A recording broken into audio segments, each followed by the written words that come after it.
இன்னைக்கு அண்ணாமலை நிலைமை என்ன ஆயிடுச்சுன்னா, கிட்டத்தட்ட அப்படி ஓரம் கட்டி வச்சுட்டாங்க. அவருடைய வார் ரூம்லாம் கலைச்சிட்டாரு. ஓ! வார் ரூம் கலைச்சி பெங்களூர்ல 1, டெல்லியில 1ன்னு பிரிச்சுட்டு, ஓகே. இங்க கோயம்புத்தூர்ல இருக்க வார் ரூமை கலைச்சிட்டாரு. சரி. எதுக்கு பெங்களூர்லயும், டெல்லிலயும் போடணும் வார் ரூமு? சும்மா போட்டு அங்க சிங்கம், கர்நாடகா சிங்கம்னு கொஞ்சம் உருட்டலாம். டெல்லி போனா டெல்லியில கொஞ்சம் உருட்டணும்ல. அதனால கொஞ்சம் 2, 3 பேர் அந்த மெயின் டீம்லாம் பிரிச்சுட்டாரு. ஓகே. பிரிச்சு நீங்க நான் சொல்றபோது பார்த்துக்கலாம் அப்படின்னு அமுச்சு விட்டாரு. ஓகே. மீதி கொஞ்சம் பேர் அங்கங்க வச்சுக்கிட்டு நீங்க இங்க போட்டு அங்க போட்டு இது பண்ணுங்க.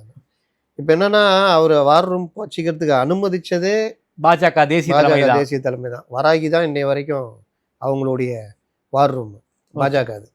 இவரை தனியா வச்சுக்கிறதுக்கு அனுமதிச்சாங்க. ஆனா இவர் வச்சுக்கிட்டு இவர் பண்ண கூத்துலாம் தெரியுமே.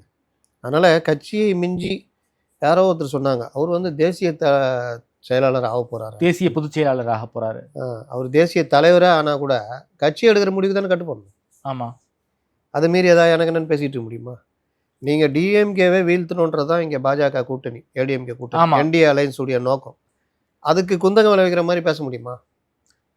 அப்பப்போ அந்த பேச்சுவார்த்தை கண்டென்ட் கொடுத்துருந்தா எல்லாமே போய்கிட்டு இருக்குது. அண்ணாமலை வந்து ஒவ்வொரு தடவையும் அவர் செஞ்ச செயல் எல்லாமே ரிப்போர்ட்டாக போனது.